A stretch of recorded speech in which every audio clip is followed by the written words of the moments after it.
अस्सलामुअलैकुम, मैं हूं मनाहिल और आप देख रहे हैं एक्सक्लूसिव लाइव पॉडकास्ट। आज के पॉडकास्ट में मेरे साथ मौजूद हैं हाशिर मिन्हास। तो आइए इनसे जानते हैं इनकी ज़िंदगी का सफ़र कैसा चल रहा है और इन्होंने अभी तक क्या क्या जो है अपनी ज़िंदगी में हासिल किया। अस्सलामुअलैकुम हाशिर। वालेकुम अस्सलाम। क्या कैसे हैं आप? अल्हम्दुलिल्लाह, आप सुनाइए। मैं भी बिल्कुल ठीक। अच्छा हाशिर, आज के पॉडकास्ट में मैं आपसे तलबा और तालीम के बारे में कुछ सवालात करूँगी। जैसे पाकिस्तान में रहते हुए आपने भी तालीम हासिल की है और आप क्या कहना चाहेंगे कि आपने किन चीज़ों को देखा है कि ये चीज़ अगर तालीम में हो, अपॉर्चुनिटीज़ होनी चाहिए, और जो निज़ाम आपको अच्छा ना लगाओ पाकिस्तान में रहते हुए? पाकिस्तान में अगर आप कहें तो सारी चीज़ें ही अच्छी थी, लेकिन मौजूदा हालात के पेश नज़र अगर आप देखा जाए तो पाकिस्तान का तालीमी निज़ाम काफ़ी हद तक जो है ना वो इफ़ेक्ट हुआ है। इसके अंदर गलती आप सिर्फ तलबा की नहीं कह सकते, आपके जो टीचर्स हैं आप उनकी भी कह सकते हैं, जो पाकिस्तान के स्टेक होल्डर्स हैं आप उनकी भी गलती कह सकते हैं। तो जिस तरह कहते हैं ना कि कतरे कतरे से दरिया बनता है, तो उसी तरह जो है ना ये एक एक बंदे की गलती की वजह से जो है ना आज पाकिस्तान के वो हालात हैं कि आप पिछले कोई एक साल की रिपोर्ट देखें तो 14 से 15 लाख नौजवान, वो नौजवान था जिन्होंने बैचलर्स, मास्टर्स और एमफिल डिग्री होल्डर्स था, वो मुल्क छोड़ के जा चुका है। ठीक है, अगर आप पिछले 3 साल की रिपोर्ट देखें तो 30 से 35 लाख पाकिस्तानी जो है ना इस वक्त मुल्क छोड़ के जा चुके हैं।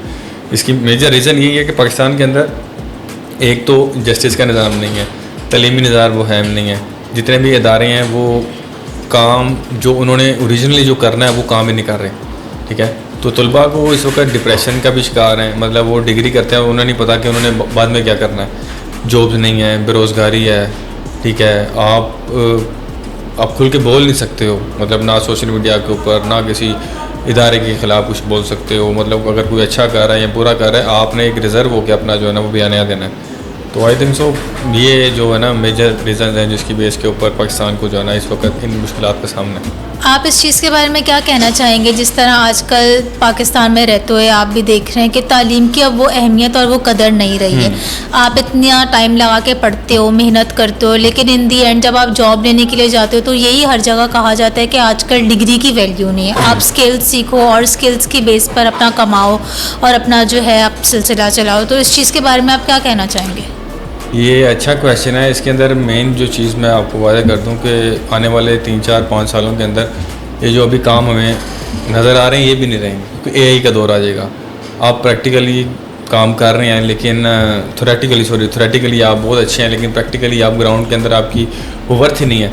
तो मेरे ख्याल से आपकी जो है ना परफॉर्मेंस भी ज़ीरो है। तो अगर तो आप डिग्री कर रहे हैं, अगर आप कोई सहाफ़ी बन रहे हैं, डॉक्टर बन रहे हैं, लॉयर बन रहे हैं, तो उसकी प्रैक्टिस जो है ना वो बहुत ज़रूरी है। मतलब आप अगर डिजिटल मार्केटिंग कर रहे हैं, डिजिटल मार्केटिंग के बारे में पढ़ रहे हैं, लेकिन प्रैक्टिकली आप कुछ कर नहीं रहे, तो मेरे ख्याल से ये मेन रीज़न है जिसकी वजह से जो है ना वो स्टूडेंट, मोस्टली जो गलतियाँ स्टूडेंट्स की भी हैं कि वो पढ़ने की तरफ तवज्जो देते हैं और वो ना प्रैक्टिकली कुछ करते हैं, ना इंटर्नशिप वगैरह करते हैं। तो जिसकी बेस के ऊपर जब उनकी डिग्री कंप्लीट होती है तो वो कहते हैं कि जी हमारे पास जॉब्स नहीं है, ये नहीं है। तो मेरे ख्याल से अगर वो थ्योरेटिक के साथ प्रैक्टिकली के अंदर भी अपना जो है ना वो काम करें तो अच्छे तरीके से उनको जो है ना वो मार्केट के अंदर वैल्यू भी मिल सकती है और काम भी मिल सकता है। अच्छा हाशिर, जैसे आपने कहा एआई का दौर है, तो एआई के बारे में आप क्या सबको बताना चाहेंगे? जिस तरीके से हमारा एजुकेशन सिस्टम है, हमें स्किल्स सिखाए नहीं जाते, डिग्री के ऊपर ही जोर होता है, और एआई का दौर है तो इनको चाहिए इस तरह के कोर्सेज आने चाहिए कि हमें एआई सिखाया जाए, क्योंकि आजकल हर चीज़ ही डिजिटल है और जो भी डिजिटल काम करे वो बहुत अच्छे से अर्निंग कर सकता है, बजाय इसके कि आप 9 to 5 जॉब्स करो और जॉब्स के और भी काफ़ी सारी आपको जो है रिक्वायरमेंट्स होते हैं जिनको पूरा करना पड़ता है। तो आपको लगता है कि पाकिस्तान में भी इस तरह के कोर्सेज होने चाहिए, आपकी डिग्री के अंदर ऐसे कोर्सेज होने चाहिए जो आपको एआई सिखाएं और आपको डिजिटल मीडिया की तरफ लेकर आएँ? बिल्कुल ऐसे ही है, लेकिन पाकिस्तान के अंदर अगर आप यूनिवर्सिटीज़, कॉलेजेस को देखें तो मेरा नहीं ख्याल कि 100 में से कोई 95% जितने भी यूनिवर्सिटीज़ हैं या कॉलेजेस हैं उनको इस चीज़ का पता ही नहीं है कि हमने बच्चों को जो है ना उनकी ग्रोथ किस तरह से करनी है। वो भी आपको 9 to 5 या 2-3 घंटे के लिए क्लासेस आपको देंगे, उसके बाद कहेंगे कि आप घर चले जाएं। प्रैक्टिकली आप लोगों की वर्कशॉप्स होनी चाहिए, एआई की जो है जितनी भी स्किल्स हैं वो सिखानी चाहिए आपको स्टूडियोज़ के अंदर, वो आपको प्रैक्टिकली उसकी जो है वो स्किल्स वो देनी चाहिए। तो मेरे ख्याल से इसके अंदर जो मेजर गलती है वो यूनिवर्सिटीज़ और कॉलेजेस की भी है, जो उनके स्टेक होल्डर्स हैं उनको भी इस चीज़ का जो है ना वो पता होना चाहिए कि बच्चों को आने वाले 3, 4, 5 सालों के अंदर सारा का सारा जो निज़ाम है, पूरी दुनिया का निज़ाम वो डिजिटल हो जाना है। आप ज़्यादा दूर ना जाए, 5 से 10 साल की ज़्यादा से ज़्यादा ये गेम है। तो पाकिस्तान का और पूरी दुनिया का जितना भी निज़ाम है वो डिजिटलाइज हो जाना है। तो इंसान को वक्त के साथ साथ जो है ना वो चीज़ें बदलती हैं, तो हमने अपने आप को भी बदलना है, टेक्नोलॉजी वो भी बदलेगी, तो हमने अपने आप को उस तरह का बनाना है ताकि जो है ना हम दुनिया के साथ साथ जो है ना वो सर्वाइव कर सकें। जी।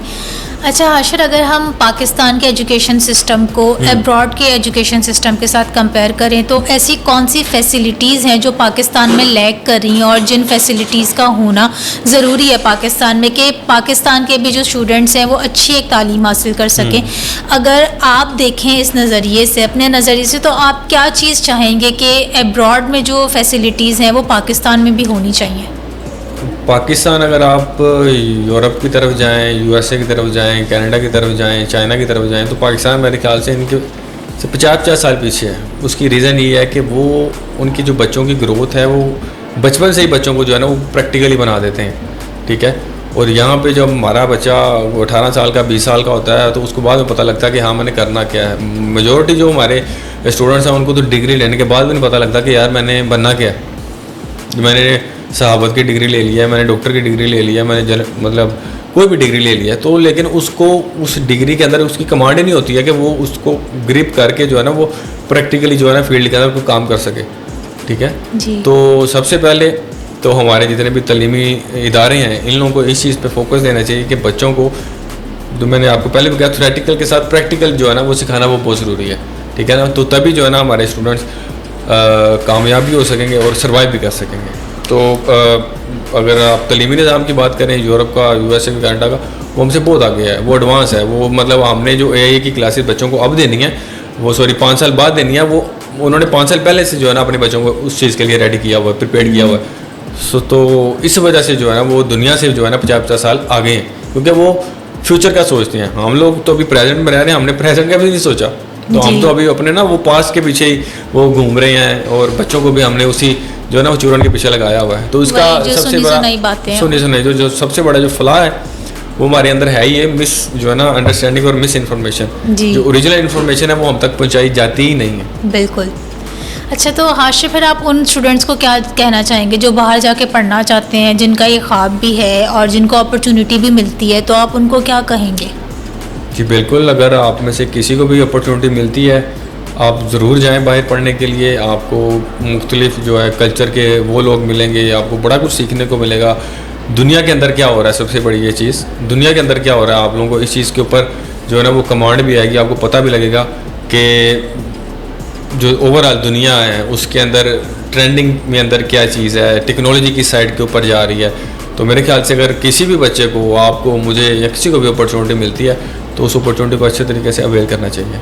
अच्छा हाशिर, कुछ स्टूडेंट्स ऐसे होते हैं जिनको फोकस का वो होता है, जो मेडिकल कर लेते हैं लेकिन फिर आगे कहते हैं कि हमने मेडिकल नहीं करना, डिफरेंट फील्ड्स चूज़ करते रहते हैं, मतलब उनका एक तरह से फोकस नहीं होता। या आप ये कह सकते हैं कि उनका एक लैक ऑफ गोल है कि वो एक गोल अपना जो है सेट नहीं कर पाते कि उनको क्या करना है। तो ऐसे स्टूडेंट्स को आप क्या कहना चाहेंगे कि सबसे पहले अपना एक गोल सेट करें फिर उस हिसाब से चलें? इसके तो मेन जो खला आता है ना वो आता है पेरेंट्स का। पेरेंट्स को चाहिए कि बचपन से ही जो है ना एक बच्चे की जो एक डायरेक्शन है वो सेट करनी चाहिए। ये नहीं है, कुछ पेरेंट्स मैंने देखे हैं कि वो बचपन से ही ना बच्चे को जो है ना वो अच्छे तरीके से प्रिपेयर करते हैं, उसको प्लानिंग करते हैं कि यार हम बच्चे को ये बनाएंगे, लेकिन वो बच्चा इंजीनियर बनना चाहता है और पेरेंट्स कहते हैं कि नहीं इसके डॉक्टर बनना है। सबसे बड़ी मिस्टेक तो पेरेंट्स ये करते हैं। इन केस अगर बच्चा डॉक्टर बनना चाह रहा है और पेरेंट्स की भी उसको प्रॉपर सपोर्ट है तो वो एक अच्छा डॉक्टर बनता है, ठीक है। लेकिन अगर पेरेंट्स और बच्चे का क्लैश आता है ना, उसके अंदर ये होता है कि बच्चा वो अपने पेरेंट्स के कहने के ऊपर डिग्री तो कर लेता है लेकिन एट द एंड उसका इंटरेस्ट नहीं होता, तो वो फिर ना इधर का रहता है ना उधर का रहता है। तो मेरे ख्याल से पेरेंट्स को भी जो है ना इस चीज़ के ऊपर ख्याल रखना चाहिए कि जो बच्चा कहता है, जिसके अंदर उसका इंटरेस्ट है, तो उसी के अंदर जो है ना उसको फर्दर परसू करवाना चाहिए। जी, ये बिल्कुल सही बात की आपने, क्योंकि ज़्यादातर स्टूडेंट्स यही होते हैं जो कह रहे थे कि नहीं हमारा इंटरेस्ट नहीं है। क्योंकि काफ़ी सारे स्टूडेंट्स होते हैं जो इंटरव्यू भी देने आते हैं ना यूनिवर्सिटीज़ के टाइम पे, तो वो यही कहते हैं कि हमारा डिग्री में हमारा इंटरेस्ट नहीं है, हम पेरेंट्स से कहने पर डिग्री कर रहे हैं। और फिर उसके रिजल्ट आपको दिखते रहते हैं, क्योंकि उनका अगर इंटरेस्ट ही डेवलप नहीं है एक चीज़ के अंदर तो वो उसको ना प्रैक्टिकली कर सकेंगे और ना ही उसकी थ्योरीज रट सकेंगे। तो सबसे बड़ी प्रॉब्लम एक ये आती है कि कि पेरेंट्स को ये चीज़ समझनी चाहिए। दूसरा मेरा आपसे लास्ट क्वेश्चन ये है कि अगर हम कि कोई भी स्टूडेंट है जिसने अपनी प्रोफेशनल लाइफ स्टार्ट करनी है, तो आप उनको क्या टिप्स देना चाहेंगे कि प्रोफेशनल लाइफ में आने के बाद जिस तरह प्रैक्टिकल लाइफ होती है, किन चीज़ों को आपने मद्देनज़र रखना है और किन चीज़ों का आपने ख्याल रखना है, कैसे अपनी लाइफ को लेके चलना है कि आप कामयाब हो सको? सबसे पहले हार्डवर्क, डिसिप्लिन, जी, ये बहुत मैटर करता है। और जो तीसरी चीज़ है कि माँ बाप की दुआ। ठीक है, एक आपकी ज़िंदगी के अंदर डिसिप्लिन हो, एक आप हार्ड वर्कर हो, तो आप दुनिया के किसी भी कोने में चले जाएं, आप नाकाम नहीं होते। और एक आपके जो है ना पेरेंट्स की दुआ आप लोगों के साथ हो। ठीक है, तो मेरे ख्याल से अगर ये 3 चीज़ें आपके पास हैं तो आप दुनिया के खुशकिस्मत जो है ना वो इंसान है। तो अल्लाह ताला रास्ते बनाने वाला है, अल्लाह ताला ही रास्ते बनाते हैं। तो अगर आप मेहनत से काम करें, लगन से काम करें, आप किसी भी इदारे के अंदर काम कर रहे हैं, किसी भी इंस्टीट्यूशन के अंदर अपने आप को सर्व कर रहे हैं, दुनिया के किसी मुल्क के अंदर अपने आप को सर्व कर रहे हैं, तो दुनिया आपको अच्छे नाम से याद भी करती है, अच्छे नाम से पहचानती भी है। तो मेरे ख्याल से ये 3 चीज़ें हैं मेरी नज़र के अंदर, जो इंसान के अंदर हों तो इंसान जो है वो कामयाबी की सीढ़ियों के ऊपर चढ़ता जाता है। अच्छा हाशिर, आप उन स्टूडेंट्स को क्या कहना चाहेंगे जिन्होंने अभी अभी प्रोफेशनल लाइफ में कदम रखा है और जिनको काफ़ी सारी हर्डल्स फेस करनी पड़ती हैं? उनके माइंड में ये चीज़ें आती हैं कि अच्छा मुझसे ये अपॉर्चुनिटी मुझे मिली थी तो मुझसे किसी और ने अपॉर्चुनिटी छीन ली है, मतलब मुझे एक अपॉर्चुनिटी दिखाई गई तो मुझे उस चीज़ के ऊपर फिर इम्प्लीमेंट करने का टाइम नहीं मिला, या मुझे अच्छे तरीके से मतलब मैं उस चीज़ को नहीं वो एग्जीक्यूट कर सका।